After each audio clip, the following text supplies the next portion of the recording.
Gawin mo ito sa YouTube Shorts mo. Kung gusto mo na ma-promote yung YouTube Shorts mo at yung long form contents mo at the same time. Dahil nga po ngayon, pwede mo na malink sa YouTube Shorts mo yung mga long form content videos mo. Sa previous video ko nga na may title na Big YouTube Update this 2023, nabanggit ko na mangyayari nga daw po ito last week ng September. Pero ngayon nga is pinaaga ni YouTube dahil September 4 pa lang po is pwede na ito gawin. Ito yung tinatawag na Connecting Shorts and Other Types of YouTube Content. Iko-correct ko lang rin po yung sarili ko dun sa nakaraang video ko na yon kasi mali yung pagkakaunawa ko pala sa update na ito. Akala ko kasi pwede natin i-connect yung yung long form content ng iba or live stream ng iba. Pero ngayon kasi nung chinek ko siya, mga sariling YouTube videos lang pala natin ang pwede.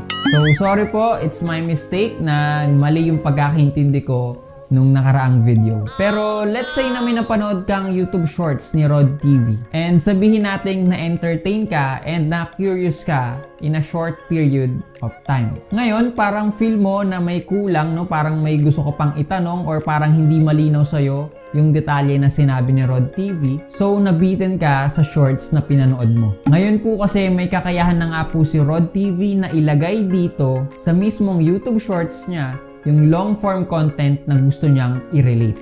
So possible ito yung long form content na sasagot sa curiosity mo or sasagot sa tanong mo. Kung dati kailangan mo pa ipin sa comment section yung link na tinutukoy mo or pinopromote mo para makita ng mga viewers mo, ngayon is pwede mo na nga po ito ilagay as related video para mapupunta na nga lang po siya sa long form content na pinopromote nyo. So bakit may pagganito sa YouTube? Kung pwede naman natin i-comment na lang at ipin sa comment section yung mga link na gusto nating i-promote or gusto nating ipanood sa audience natin. Yes, pwede pa nga po ngayon maklik yung mga links na makikita sa YouTube short description natin at sa YouTube shorts comment natin. Pero sabi kasi ni YouTube is gagawin niya na nga daw po itong unclickable. Yung mga links sa YouTube short description, YouTube Shorts comment, and links pati sa mga vertical live feed nyo ay hindi na nga daw po magiging clickable. So kung ngayon napipindot mo pa, antayin mo lang yung mga araw dahil siguro unti-unti is hindi na ito pwede mapindot. So bago ko pala ituro kung paano ito gawin, gusto ko lang sabihin na bukas September 8 na po gaganapin ang live draw sa ating mic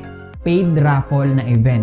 So kung gusto mo pa sumali, humabol at manalo ng USB mic at wireless mic, mag-PM ka lang sa Facebook page ng MR Thrifter, i-like and follow mo lang at mag-chat ka dyan ng mic raffle 200k. At antayin mo na nga lang po yung reply sa'yo ng admin. So ngayon, paano nga ba talaga ito gawin? Pumunta ka sa YouTube studio mo ng naka-desktop. And if naka-phone ka naman, gawin mo ito sa Chrome as desktop mode. Go to Content.